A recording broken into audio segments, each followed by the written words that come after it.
Welcome to Talking Heads on USA Global TV, starring the one and only wonderful Dr. JACALYN. It's a prestigious place where world-class influencers and experts meet, and where you'll find the most trusted advisors and coaches for all things in life and business.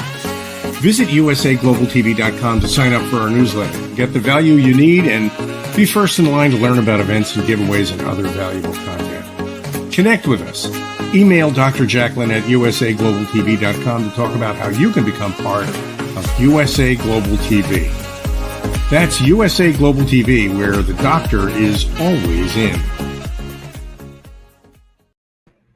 Hello, everyone, and welcome to USA Global TV and Radio. I'm Dr. JACALYN KERBECK, the President, Founder, and Chief Listening Officer at our network. Our show today is The Wise Ones, and we have two super fantastic gentlemen joining me this afternoon. First off is my co-host and friend. His name is Red O'Loughlin. He has accomplished so much, has so many degrees, certificates, it goes on and on and on. But what I can tell you is that he is truly a wonderful human being who leads his life with his heart. He has helped me in so many ways. We've never actually met in person, but we meet on a regular basis. And just knowing him has really transformed my life. Let's bring him out and hear what he's been up to, and then we'll bring out our guest. Welcome, Red. Thank you so very much, Dr. JACALYN. And again, thank you for those very kind comments. Much appreciated. Thank you, Red. They're all true. And you helped me. I just happen to have them here, publish these two books. So thank you for that. So Red, you do a number of different things. You are a longevity researcher. You're also an author, and you've accomplished so much in your career. And I'd love for you to take us back and tell us how it started. And then we'll bring out David.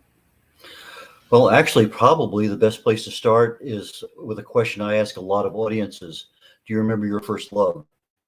And my first love was chemistry. Long before I met my wife, we just celebrated 54 years of marriage.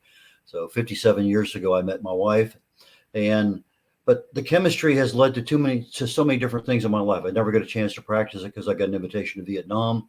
Spent 4.5 years on active duty, joined the reserves for another 20 years.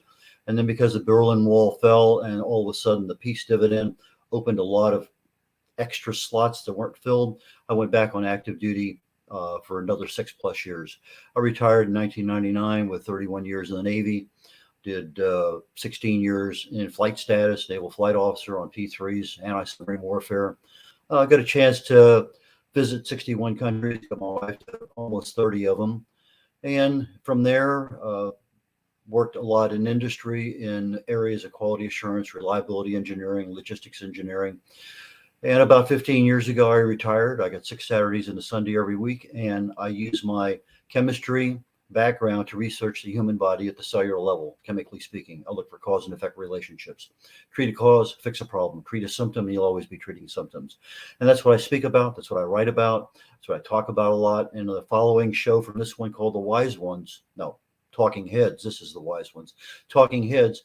I'll be getting a series of 6 weeks talking about fat management. What causes fat to go into fat cell? What causes fat to come out of a fat cell? What causes fat to burn? What stops fat from burning? So I'll be answering the basic questions about fat management. But those are the things that really push my passion, is being able to identify things that can help people, bring a smile to people's face, whether it be with some awareness, education, or helping them with a book or whatever it may happen to be. But that's how it started, and that's kind of where we're at today. So thank you very much, Dr. JACALYN. Thank you, Red. I certainly am keenly interested to know why the fat cells have left my face and moved south. So I need them to come back up. But anyway, I love our topic today, the looming $10 trillion train wreck facing small business owners, with David Walters. So let's have an introduction. I know you know David, and I'd love to have you share how you two met and a little bit about his background. I met David a little over a year ago, maybe almost 2 years ago. He is a former British military officer, and I met him through a military group here in Houston. We used to have breakfasts, now we have lunches.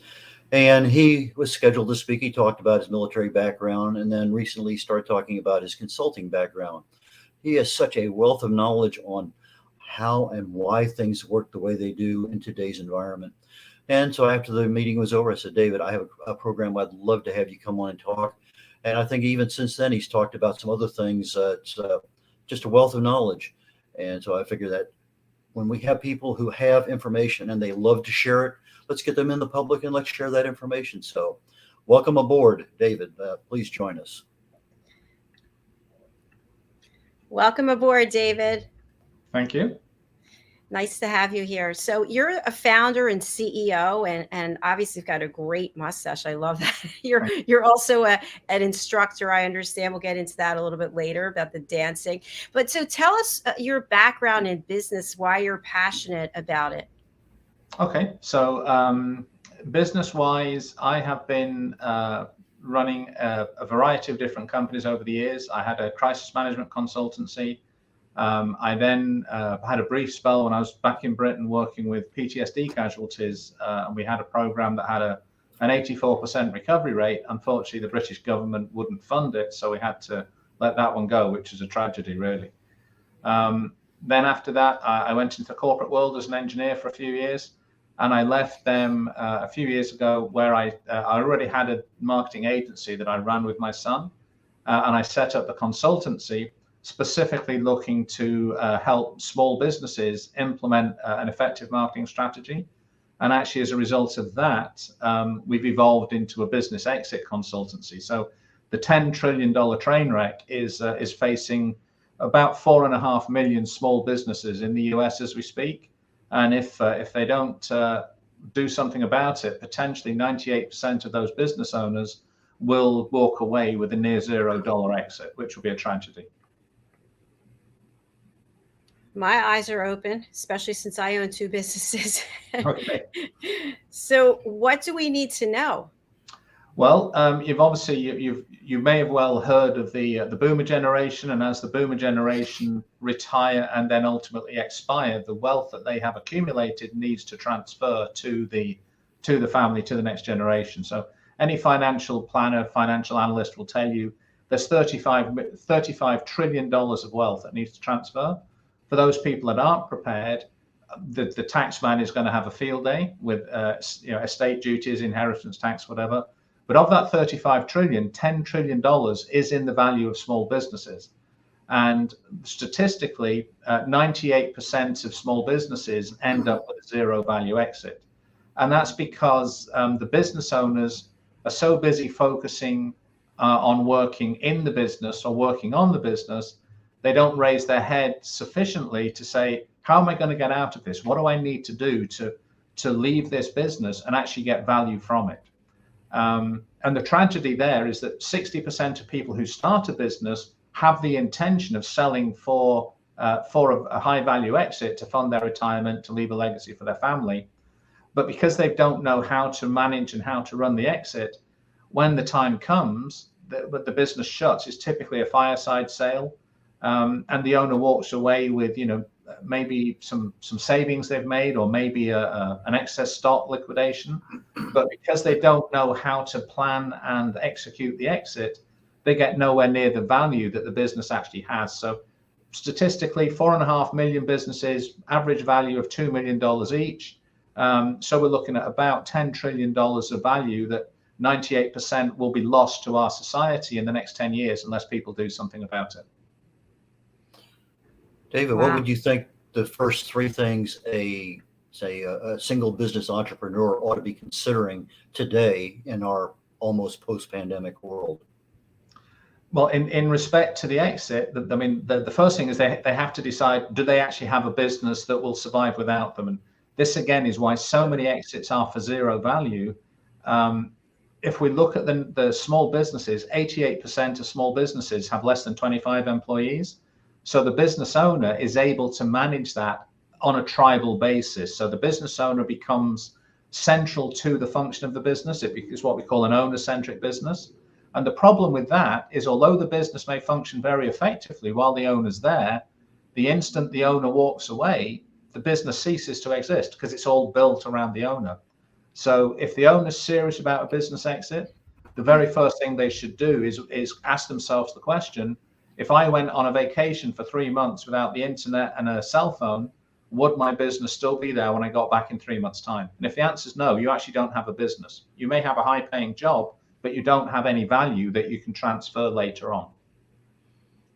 The second question, the second one will be, what sort of exit do I want to go for, and how long am I willing to work at it? Because selling a business is tough. Most people think, if you're not willing to give yourself at least 2 years to prepare and execute the exit, you are not going to get the value that you deserve. So we typically say at least a 2-year window, preferably 3, and then decide how much work you want to put in. So we can coach people to 10x the value of the business in 2 years if they want to do that. We can teach them to 20x or 30x the value of the business in 3 to 5 years if they want to make the big plays, but they've got to decide what's the best fit for them. Thank you, David. And as we know, so many people started businesses during the pandemic. When do we start preparing this exit strategy? Is it from day one, or is it after we're in business for so many years, or we have attained certain thresholds? No, if you look at the life cycle of a business, 50% of businesses fail in the first 5 years, 70% are gone within 10 years. So the first thing is really think about what your exit plan is. As I said, 60% of business owners want to sell for value, but they don't know how to do it. So step number one, the day you start your business, think about what you want to do to get out of it. Have a plan with the end in mind. Then you know how to make the decisions. If you've made it through that sort of 10-year killing ground, and you now have a very successful business, if you've survived 10 years, you've done very well. Only 30% of businesses make it to the 10-year point. So you've done a great job just to make it to 10 years. But now you've got to think about, okay, I've made it this far. I'm very good at running the business, but I may not be very good at selling the business. What do I want to do with my business? Do I want to sell for cash? Do I want to leave it to a family member? Do I want to prepare it for a management takeover? There's lots of options, but you need to think about what's best for you, and then what's the best thing for the family, employees, community, whatever is your motivator. But you've got to make those decisions early enough to allow you to execute on them to achieve the value that's inherent in the business. Thank you. Brad? I was going to say lots of things that we typically don't think about as an owner, because as you said earlier, you're constantly involved in the business, all those decisions that have to get made, that all the interruptions, distractions, whether it be COVID, whether it be the economy, it doesn't matter what it is, they're constantly forcing us to concentrate on today, not to look down the road. I remember at one point in time in my life, every Thursday was my long range planning day. Just close the door. That was it. I had 11 units that I was sending various places around the world. I had to figure out what was going to, and maybe that's what a business owner needs to do today, is close the door for a half hour, an hour, 2 hours, 1 day a week, 2 days a week, whatever it may happen to be. And literally what is important that needs to be taken care of. But anyway, when you gave this presentation, you gave a lot of, as you said, 10x the business and 20x, and it wasn't difficult things to do. It was actually fairly easy things, but we never think about it because, again, we don't typically talk to consultants. It's one of those expenses we don't want to pay out the money because I don't know. Yeah, but when you start looking at the little things you can do today, yes, I'm thinking to myself, yeah, that's doable. But we just don't think that way. But consultants think that way because they have the solution to a problem. But I don't believe a lot of business owners even realize they have a problem. Is that a fair statement? Oh, absolutely. I mean, a lot of business owners overvalue their business. It's their life passion. It's their work. They put blood, sweat, and tears into it. And if they've made it past the 10-year mark, they've done a hugely successful job. But they need to change them. They need to change the mindset. So we teach them, you have to stop working on the business. And we've all heard the E-myth from Michael Gerber. So working in the business, you've created a job. Working on the business, you're actually now a business owner. You're creating a business. But to actually do an exit, you need to work over the business, and you need to view the business in a very different mindset than you would do as a business builder. So a business seller is different from a business builder. And we teach that there are actually 4 levels of business exit. Level 0 is the one that you want to avoid. That's the zero value exit, which regrettably is where 98% of business owners end up. Level 1 is where we say the business has achieved scalability. So you've systematized the two most important functions. The sales and marketing function and the business operation have been systematized, which means if you walk away as the business owner, there is still value to the business, but you haven't optimized for value. So you've got something, you would get some value. As a rule of thumb, in that situation, you would get between 1 and 4 times your net profit, your annual net profit, which, you know, ballpark figure, $2 million business running at 15% margin, your net profit could be around about $300,000. So that business you could sell, or should be able to sell, in the range of, well, somewhere between 300 and 1.2 million, which is probably a lot less than most business owners think they're worth. And they get upset and they get frustrated and angry and don't want to talk to me again when I give them the bad news. Then we say, okay, so at least you have something you can sell. Now let's maximize the profit. And that's what we call the level 2 exit. And that's where we go through a process, a very deliberate process of internal optimization. So this is all stuff the business owner can do on his own business to maximize the value. And I think when I did the presentation, Red, I showed you step by step, just on internal optimization, how you could get a 997% improvement in your exit value just by optimizing 8 different elements within the business itself. Then if you really want to go for the moonshot, that will be the level 2 exit, where you've done internal optimization. The level 3 exit is where you're going for the moonshot. This is where you're going to a very aggressive exit strategy. It's not for everybody, and we don't recommend it for everybody, but this is where you want to do vertical roll-ups, M&As, and you actually want to create a consortium. And the play there is you want to, around your existing operating business, you want to create a consortia of similar businesses, like businesses, other value propositions that you can then grow through M&A, package them together, and then look at either a private equity or a family office exit. And that way you need to be doing in excess of $10 million a year with an EBITDA of 20% or higher. So that's the level 3. We don't recommend that for everybody, but some people say, hey, I'm willing to put 5 years into this. I want to go for a high level exit. But we would advise them on that strategy at that time. But for the vast majority of business owners, we would recommend give yourself a couple of years, go for that level 2, internal optimization, and try and get a 10x improvement from where you are today to where you could be in 2 years. David, you used a couple terms in your explanation that may not be commonly understood. M&A, EBIT. So do you want to just talk very briefly about those two? I think most everything else you talked about was fairly easy to understand, but for those not familiar, would you cover those couple terms? Sure. So when we initially look at valuing a business, we look at what's called an SD, a seller's discretionary earnings. And this is where the business is typically owner-centric. They don't have what we would call a professional management system. And so we look at the money that's left in the business when all the other expenses are paid. And that's what the owner could draw, take a salary, take a savings, do whatever. We want to move away from it, and it's the SDE figure that is used for that initial multiplier in the 1 to 4 range. We want to get them to what's called an EBITDA analysis. And when we implement professional management, that's when the business would qualify for an EBITDA evaluation. And typically, EBITDA valuations run from anywhere from 5x to 35x, depending on the niche and the business type. So it's a huge uptick just by implementing that professional management, because the buyer knows when the owner walks away, there is still an operating business left behind. So that's why you get the higher element. EBITDA is earnings before interest, tax, amortization, depreciation. So it's an accounting term, but it's really the value that is resident in the business when everything else has been paid for. And that's the basis that we use for the multiplier to do an initial assessment of the business's potential value. And it can range in a primary industry, forestry, tires, things like that. The EBITDA multiplier can be down at 6 or 7.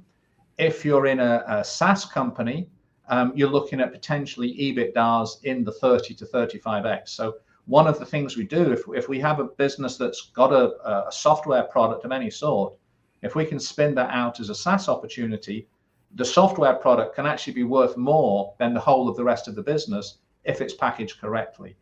And then M&As is mergers and acquisitions. The way we get to here is after we've done the level 2 optimization, so we've optimized internally, we go through an exercise called the E to P exercise. So we look at the top 7 expense lines in the business, and we say, okay, here's your biggest expense. How can we turn that into a profit center? Here's the next biggest expense. How can we minimize that expense and turn it into profit? And that's what I meant when I say instead of working on the business, you now work over the business, and you look at your business as a series of interconnected profit and loss centers or profit and cost centers.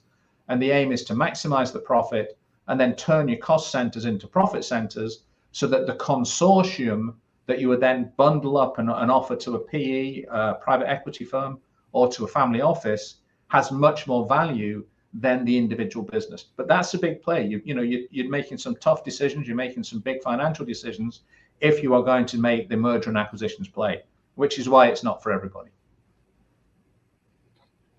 Thank you, David. A lot of great information there. I have a follow-up question. You used the term valuation and you touched on it. For those of us who love Shark Tank and watch it on a regular basis, we hear the sharks saying over and over again, your valuation is off. It's not what you think it is. Why do we as business owners think that our business has more value than what it typically does? Because we fall in love with it. So it's emotional. It's an emotional connection. And regrettably, emotion isn't worth the paper it's written on. You love it, you bleed for it, you'll die for it, but you can't sell it. Thank you. And go ahead, But it keeps you going in the business, though. Oh, but that keeps you going, absolutely. But that's the problem, because it keeps you going, it keeps the business going, but it's all about you. And this is where you have to say, I'm working over the business. I have to, as the business owner, your primary mission in that 2 or 3 years preparation is to fire yourself from your own business. And when you can safely fire yourself, then you have something that's sellable. So, David, I just want to put this out here as we're on live TV and radio. So with this channel, USA Global TV and Radio, my goal is to not be on all the shows, to be on as few shows as possible, and to be behind the scenes producing, and then hire a production company to do all the production. Would you say that's a good plan or a plan? I mean, obviously, I'm just throwing this out there at you right now, but to remove myself from the everyday operation. Exactly. And that's exactly, when we come to the level 3, that's exactly what we do. How can we outsource this? Can we lay this? Can we lay this function off? Or typically, can we buy the service provider and bring them into our consortium so they become a profit center for us? So yeah, the less you can do yourself, the quicker you get to the point of salability, without a doubt. Fantastic. Thank you so much. I appreciate that. Well, Dr. Jacalyn, we're coming up on our commercial break. But I did want to leave Walter with one thought that we can pick up the next time around, because he had a really good presentation a while back on the naked ape. And so if he would give some thought to that, I think that's kind of a nice lead in for when we return. So all right. Take it away. Okay, we're actually going to watch a music video, believe it or not, by a guest we just had in our last show, Richard Murray. And I just love to give people something to think about, an artist you might not be familiar with, and just to feel good. So take a look and we'll be right back.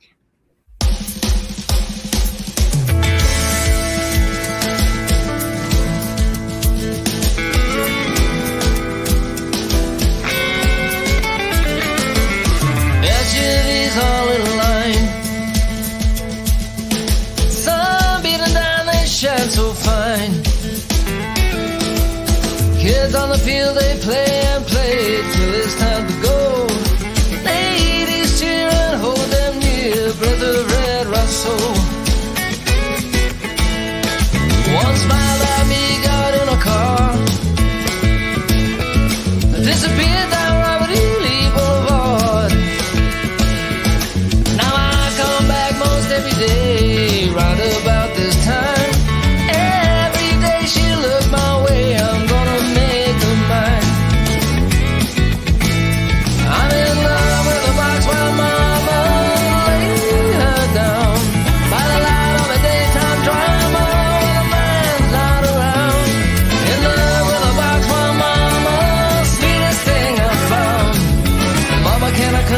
in Louisiana by the lakeside uptown.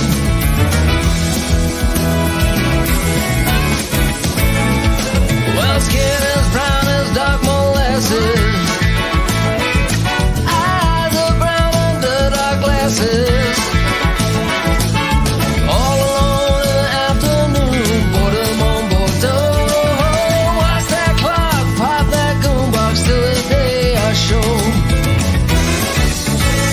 I'm in love with a box while mama lay her down by the light of the daytime drama while the man's not around. In love with a box while mama, sweetest thing I found. Mama, can I come and see you in Louisiana by the lakeside uptown?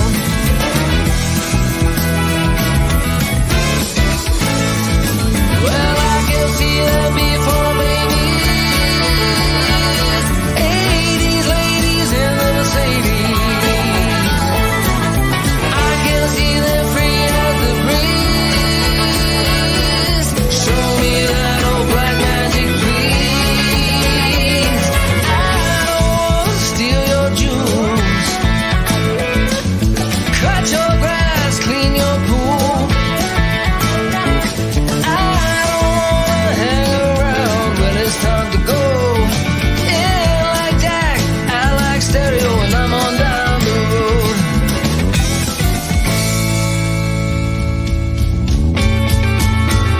I'm in love with a box while mama laying her down by the light of the daytime drama when a man's not around.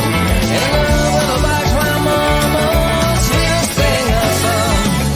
Mama, can I come and see you in Louisiana by the lakeside uptown? In love with a box while mama, sweetest thing I found. Mama, can I come and see you in Louisiana by the lakeside uptown? Mama, can I come and see you in Louisiana by the lakeside uptown?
Hello, everyone, and welcome back to USA Global TV and Radio. I'm Dr. Jacqueline KERBECK, your show's Vegas the Wise One.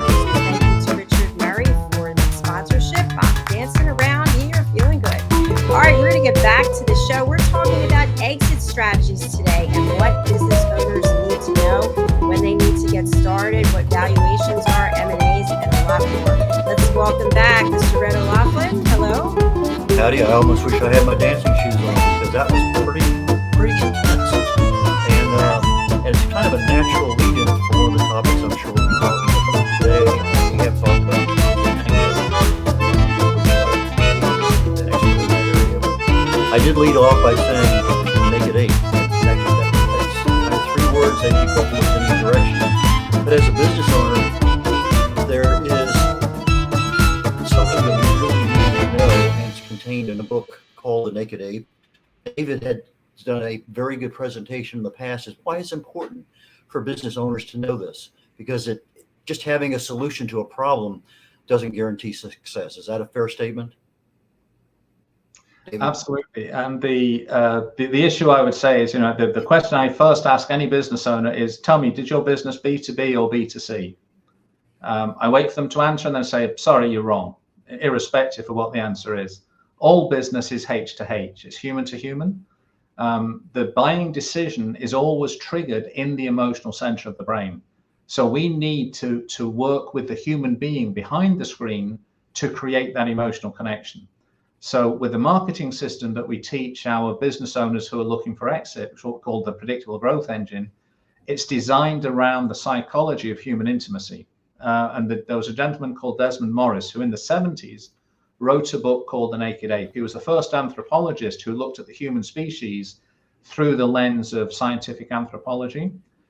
He then did a follow-up book called Man Watching, which again was a global bestseller. And his third book was called On Human Intimacy. And in this book, Desmond Morris said there are actually 12 across the world. There are 12 levels of intimacy in the human species. And the first level is eye to body. So you see a potential partner across the savannah or across the bar. The next one is eye to eye. You want to make eye contact. You want to connect with them. The next level is voice to voice, then hand to hand. And so as the trust and the relationship builds, the level of intimacy and the level of contact builds. And we use exactly that psychology in the predictable growth engine to give us what we call the 8-step customer value journey, which is that this increasing level of trust and intimacy between the business and the potential client. The most important thing from Desmond Morris research was the speed of going through all 12 stages from eye to body through to ultimately consummating the relationship is irrelevant. You can go very fast, you can go very slow.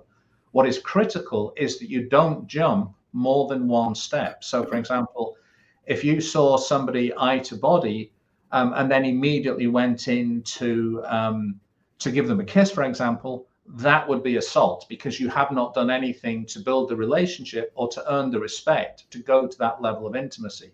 So in the marketing system, we translated that from the 12 steps of human intimacy into an 8-step process that allows the business owner to, in a sophisticated but effective manner, increase the level of intimacy, get the commitment from the customer so that then the marketing and the relationship is done much more at a transaction, at an emotional level, and we're always giving the person the opportunity to buy. People hate to be sold to, but they love to buy. It does trigger the endorphins in the brain that give you that satisfaction. So if you can create a trusting environment for a potential client to buy from you, you are much more successful than trying to force a sale on them. So that's where the whole human intimacy thing comes in. And again, an emotional connection is developed over time that leads to bigger and better, so to speak. Absolutely. And we take them from the first 3 steps of lead generation, so awareness, engagement, subscription. Then we have the conversion stage, and this is where we do what we call the entry point offer, a low threat, low value engagement, which allows our lead to then become a customer. And then we take them through the excite stage, where they get excited about being in a relationship with us, through to the ascension ladder, which is where, as the business owner, we want to maximize what we call the ACV, the average customer value. And then once we've got the maximum value for that client of our products and services, we then want to use them to help us help other people. So we go through what we call the advocacy phase, which is where we look to gain video testimonials to give us social proof, and eventually to the promote stage, where the successful person, the person that we've just worked with, who has been successful because of our product or service, then refers us to others, which fills the funnel, which gives us more people who then become aware of our product or service. So it's what we call the predictable growth engine. And we use the analogy of spinning up a flywheel to build this growth with it. And our aim is to help a small business double their revenue in 12 months. See how simple it is, Dr. JACALYN? I'm taking it all in. Yes. I have a question, David, which is part of the reason that we become entrepreneurs is because we're passionate about what we're doing, but yet we become so engrossed, myself involved, wearing every single hat that you possibly can and doing 10 jobs as opposed to doing one. And at some point we have to step back and look over like an eagle flying and look over. If we're still passionate about the business 5 years down, 10 years down, should we still be thinking about, okay, it makes sense to have this exit now because we're getting older and we might not be so passionate? Or what is the trigger that we decide, okay, it's time to step aside? Regrettably, the trigger in many cases, especially when we're looking at the boomer generation, is some sort of family issue. So a health issue, a redundancy, something that causes the business owner to say, hey, I need to spend more time with the family, or I'm not going to be able to do this much longer. And if they wait for that, it's typically too late, because when it becomes urgent, you don't have the time to do that 2 or 3 year packaging to maximize the value of the business. And if you try and rush out the door in less than a year, the best you could get would be, as I say, that typically 1 to 4x of net margin.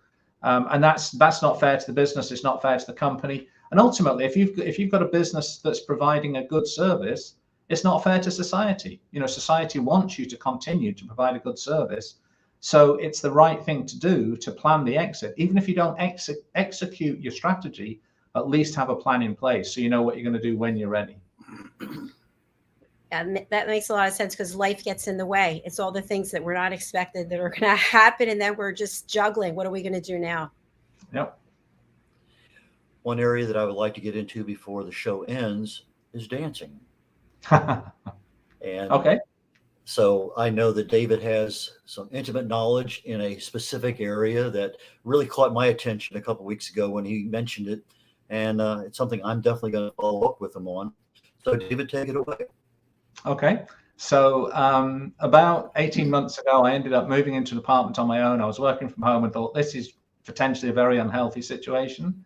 So I joined the local dance school, and I enjoyed that for a few months, but I'd always wanted to learn Argentine tango. I used to travel to Buenos Aires a lot on business when I was in the corporate world.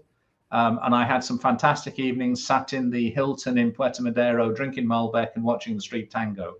So I joined the local tango school, got into their program. I've been going through their program, their training for a little over a year now. And I now actually teach the introductory class on a Wednesday night. So any Wednesday night at 2 to Tango in Houston, come along. I'll give you a free introduction to tango class.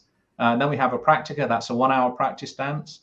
And if you feel brave enough, you can stay for the milonga, which is the full dance when all of the tangueros and tangueras come out and dance the night away.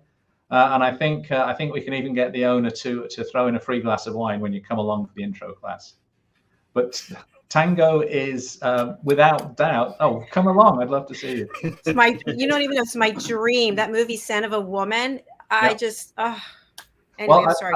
What's interesting is tango is a unique dance, because you've heard the phrase "it takes two to tango." Both dancers are in the state of perpetual imbalance, so they're actually holding each other up all the time. And at its fundamental, tango, what we call the tango walk, which is the basic sort of function for tango salon, is nothing more than that. It's two people in what we call the close embrace, so in a hug, just walking around to music. And it takes about 12 minutes. The way tango is structured is there's 3 or 4 songs played back to back. So you have a 12-minute hug to music with somebody who wants to be close to you. And what we find is that embrace and the music and everything is enough to stimulate all the 4 pleasure hormones in the brain within 12 minutes. So it's hugely therapeutic. But also it builds up a huge amount of trust, because as we talked about previously, with the levels of intimacy, tango can be danced between 2 complete strangers. There's many stories about people going to tango festivals and tango marathons where the leader and the follower connect. They agree to meet, and this is all done through eye contact, and there's no verbalization, even to the point of getting on the dance floor. So you can meet somebody, you do what's called a cabeceo, which is to make eye contact. You agree to dance together for 12 minutes. And then at the end of the dance, you've had 12 minutes in this intimate embrace. You then find you don't even know each other's language, but you've had that connection. And tango is a language, and you're working in 4 dimensions. As the leader, you are moving your own body. You are moving your body to cause your follower to move in a certain way. You're interpreting the music, so you're moving both of you to meet the beat of the music. And in a milonga, you're moving yourself and your partner, the couple, around the room in coordination with potentially another 20 or 30 couples. So it's from an engineer's perspective, it's fantastic. It's a four-dimensional chess game that has the benefit of releasing all 4 pleasure hormones in the brain at the same time. I mean, what could be better than that? That glass of Malbec that you talked about. I'm glad that you shared if you didn't have someone that you can actually still take these lessons and maybe form a new relationship that you never would have experienced otherwise. Oh, absolutely. And it's also from a human connection perspective, it actually builds a huge amount of trust, because one of the things we always teach, when I do the intro class, the number one rule for the leader is you are responsible for the safety and the well-being of the lady, of the follower. And the first thing is to physically protect them. You don't drive them into another couple. You don't drive them into somebody's high heels that may be coming up a little bit too high. But also the trust in the embrace. So you would often start in what we call the open embrace.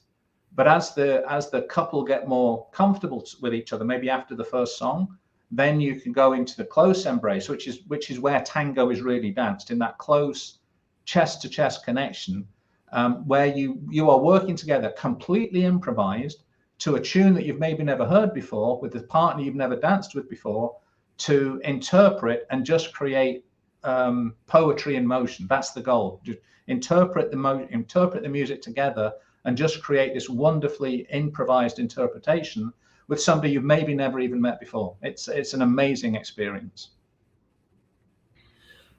Dr. JACALYN, where else can you go on a show and begin with the valuation of your business and end up with a close emotional embrace, activating all the senses in the brain for pleasure? I mean, it's just sounds very erotic. I love it.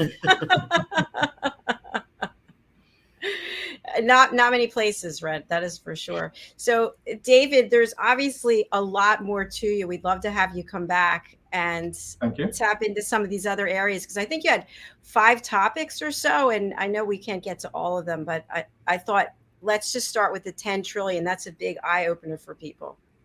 Oh, absolutely. And I mean, there is a sense of urgency as the boomer generation, face retirement. This $10 trillion of business value is going to be lost. So, the offer I make to people, I'm always happy to talk to a business owner, just, have a quick chat, see where they're at, and see what their plan is, so that their life's work does not just dissipate for no value. It's a tragedy waiting to happen. So I want to help as many people avoid that as I can. Thank you for that. And while we have you up on Spotlight, can you please share with people who cannot read the banner, they're on the radio, what's the best way to contact you, and who would you like to reach out? Okay, so if people want to talk to me specifically about a business exit, we have a booking page, www.maximumprofitbusinessexit.com/apply. And that would take you to a brief questionnaire and then a calendar booking page. And if you want to connect with me on LinkedIn for a business exit or any other discussion, it's linkedin.com/in/David James Walters. And if anybody is in the Houston area and wants to dance tango, I'll just add this one as well, 22tango.dance. And I'd love to see you there for a tandem. I'd love to teach you tango. You said tango. Can you spell that out for us? Yeah. TWOTO tango.dance. .dance. Dance. Dance. Okay. My hearing, apologize for that. Sometimes I can pick up some of the words easily, and sometimes I have to hear them again. Is that right? That is perfect. Yeah. Oh, and there's a 7-minute video from a tango salon in California, where the tango people just talk about why they do tango. It's the most gorgeous expression of the philosophy and the heart behind tango. So if you've got 7 minutes, go to tango.dance and just watch the video. If nothing else, it's an eye opener. We had one of my clients on recently, and he came back from a safari in Africa not long ago, but he was also really big into Argentinian tango. And so now we've had 2 Argentinian tango experts on USA Global TV and radio. Amazing. Well, Red, what we need is for you to be tangoing. So that's what we need. We need to have you and all your friends in the Houston area going there. Well, we could do a live show from the studio, and we could Yeah, wouldn't that? close embrace. I would love that. Fantastic. Well, thank you so much for being here. It's been an honor meeting you, and I look forward to having you come back. Oh, thank you, Dr. JACALYN. Red, thanks very much. It's been a pleasure. Thank you very much. Take care. Thank you. Bye-bye. Bye. Wow, what a great guest. Yes. And to your point, he's multidimensional. Like I say, there's just so much information David has. It's hard to just contain within a 40-minute time frame. So, but I think we at least baited the waters a little bit of things that are of interest to people that can contact him. If they got that business, whatever it may happen to be, or if they're in the local area and you literally want a two for tango, we have a place to go for that too. So I do plan on, my wife and I do plan on going down and taking advantage of that. It's just a matter of getting the right Wednesday nights that we have available. So that's one of those little distractions in life, is prior engagements. But regardless, we'll make it happen. I know you will. It's fabulous. Well, Red, your talking head show is coming up, and I know you're going to be talking about fat cells, and anything else you want to share with our audience before we close out for today. Yes, redolaughlin.com is the easiest way to reach me. All my contact information is there. Red, like the color, R-E-D, O'Laughlin, O-L-A-U-G-H-L-I-N, redolaughlin.com, redolaughlin.com. That way, if you want to reach me, more than happy to emails, phone numbers, everything's there. Thank you, Dr. JACALYN, and I will see you literally in about 7 minutes in the other studio. All right, Red, I'll see you shortly. Thank you. Bye. Bye now. Thank you to each and every one of you who are watching or listening. I really, truly appreciate it. As you know, we started here January the 10th, and now we've grown to 28 live shows. Something you may not know if you're joining us for the first time is that in addition to running this platform, I have another business, which is drjacalyn.com. It's actually Dr. JACALYN LLC. And I'm a certified life and career coach. I'm a certified meditation teacher, a certified yoga instructor, and I'm the listening mentor. I teach people how to listen at an elevated level. And you may think, what are you talking about listening? Everyone knows how to listen. Are you listening at an elevated level? Are you willing to test it and find out? Most people think they're listening at a level of from 1 to 10, 10. And typically they find out it's a 3 or 4.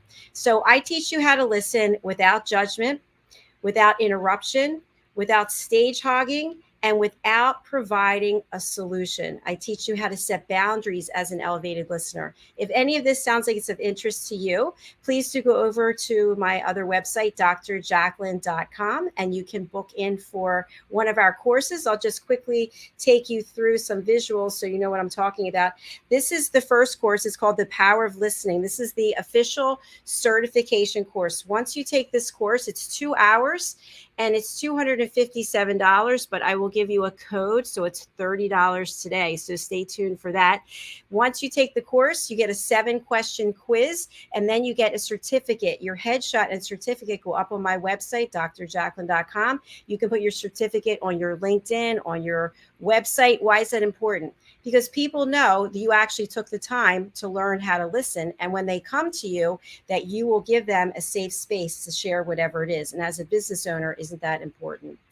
Okay, one of our other courses is heart gratification, male and female energies. You may not be aware, but all of us have both female and male energies. And how are you showing up at your home, in your business?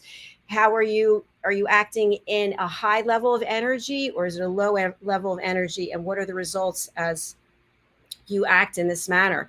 So that's one of our courses. We also have the transition, facing the shadows of ourself. This course is about trends. So much in our life, we get caught up in trends, what other people are doing, and we get lost. We don't even know who we are. We're doing things that we normally wouldn't do, buying things that we wouldn't buy, watching things that we wouldn't watch because the other people are doing it. And oh, well, I guess we should do it too. That's one of our courses. And then here's a summary of some of the other courses. So if you're interested in learning how to listen at a fully present level, if you're willing to learn how to listen to your breath, also how to listen to your voice through song and through nursery rhymes, believe it or not, we have something for you. And that concludes our show for the day. So thank you so much for being here. If you'd like to be a guest, please go over to our website, usaglobaltv.com, book your session. Thanks so much. Red will be right back with his program. Thank you, David, and thank you to each and every one of you.